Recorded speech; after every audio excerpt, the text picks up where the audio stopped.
Nabi Musa alaihi salam sudah hidup nyaman. Tempat tinggalnya di mana? Istana Fir'aun yang megah, sampai hari ini menjadi salah satu dari 7 keajaiban dunia. Makam-makamnya piramid kuno, tegak gagah berdiri sebagai saksi bisu kehebatan Fir'aun. Di sana Musa berada, tapi ternyata batin Musa alaihissalam berontak melihat kezaliman.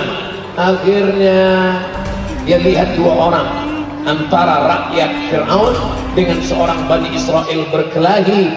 Lalu Nabi Musa melerai, tapi karena orang ini tidak mau dilerai, Musa meninju.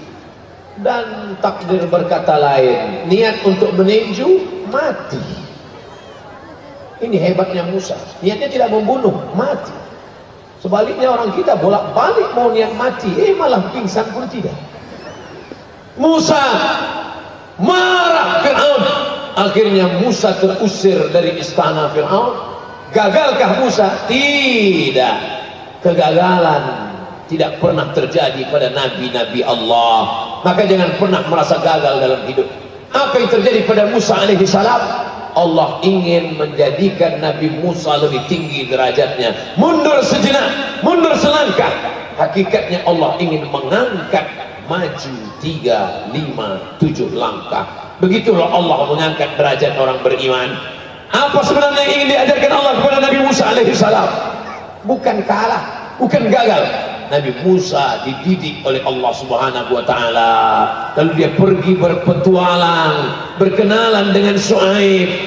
Samani hijaj, menjadi pengembala kambing 8 musim 8 tahun lamanya, berlatih kesabaran sampai akhirnya dia sudah layak menjadi pemimpin.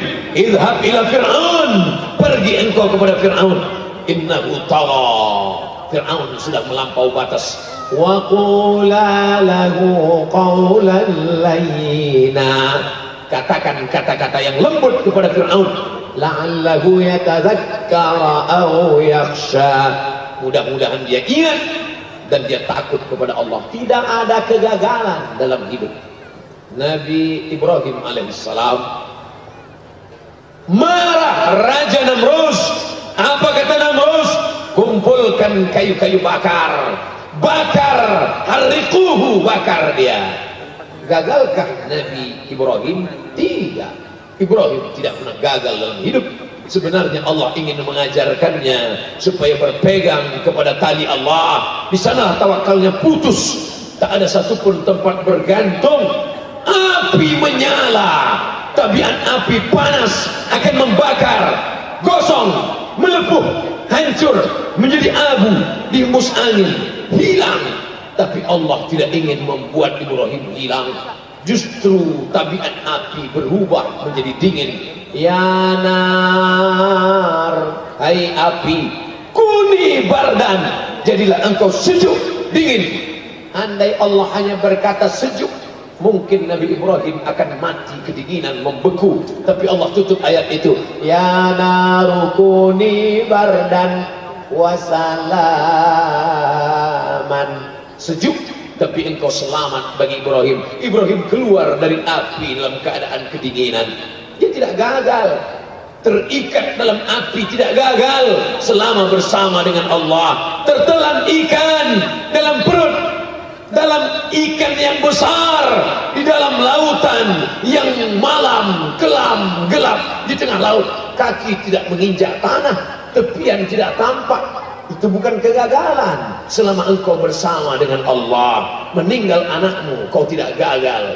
Hancur bisnismu, kau tidak gagal bersama dengan Allah. Justru kau gagal ketika ada kekuasaan di tanganmu, tapi tidak kau pakai menolong agama Allah. Hartamu banyak, tapi tak kau pakai untuk menyekolahkan anak yatim, membuka daya pondok pesantren, mewakafkan tanah. Saat itu kau di mata orang berhasil, tapi sebenarnya kau gagal dalam pandangan Allah Subhanahu wa ta'ala. Jangan ikut cakap orang.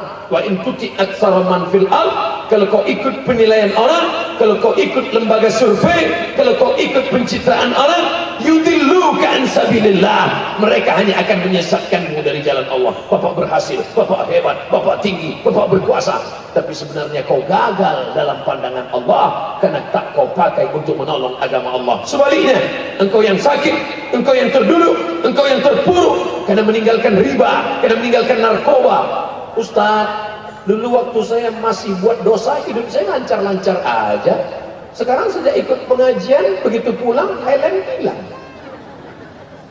Allah bukan membuat engkau gagal, Allah ingin menghapuskan dosa-dosamu. Hai saudaraku yang menjadi korban tsunami, yang menjadi korban gempa bumi, kau tidak gagal, kau bersama Allah. Justru di saat munajatmu di tengah malam, kau berkata, ya Rabb, menetes air mata, ya Allah, aku sudah berkeluh kesah kepada makhluk, tak satu pun dapat menolong. Ilaika asku dha'fa quwwati, kepada engkau aku mengadukan kelemahanku, wa qillata hilati, ketidakberdayaanku, wa hawani bainan nas, aku disepelekan orang, aku dianggap hanya lalat-lalat saja yang tak bermakna.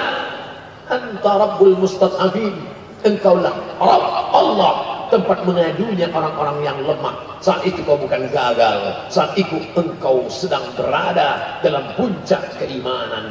Merenung sejenak, itu yang dipesankan oleh Sayyidina Abu Darda radhiyallahu anhu.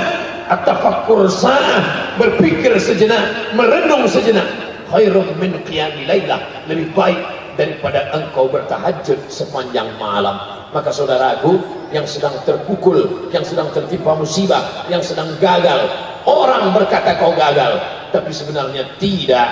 Main otak, settingan otakmu mesti kau ikutkan pada petunjuk Allah, petunjuk Rasulullah SAW. Ada orang yang kau sangka sedang mendapatkan nikmat, tapi sebenarnya dia sedang mendapatkan nikmat berbaju laknat. Saya tidak pernah sholat, saya tidak pernah puasa, saya tidak pernah bersedekah, rezeki saya lancar, anak saya sehat, keluarga saya aman, adem, ayam, tentram. Sebenarnya kau sedang dipermainkan dengan istidraj. Sanastadrijuhum min haitsu la ya'lamun. Mereka yang merasa dirinya berhasil, tidak pernah gagal, padahal mereka sedang kumainkan. Wa umli lahum, aku ulur rezekinya banyak, aku ulur kekuasaannya hebat, aku ulur badannya sehat. Inna kaidi matin. Ingat, tipu dayaku amat sangat hebat. Maka saudaraku yang gagal dalam bisnis, saudaraku yang gagal karena sakit, saudaraku gagal dalam rumah tangga, sebenarnya kalau kau sabar, kau serahkan diri kepada Allah, engkau sedang diuji oleh Allah. Kalau kau sabar, ma tawadha'a, tidak ada satupun orang yang merendahkan dirinya kepada Allah. Kalau semua orang sudah tidak mau mendengarmu, maka berbisiklah ke tanah, berbisiklah ke bumi, maka makhluk-makhluk langit akan mengabulkan doa-doamu. Di sujud terakhir kau katakan subhana rabbiyal a'la wa bihamdihi. Allah akan memperkenankan doa kita insyaallah. Amin ya rabbal alamin.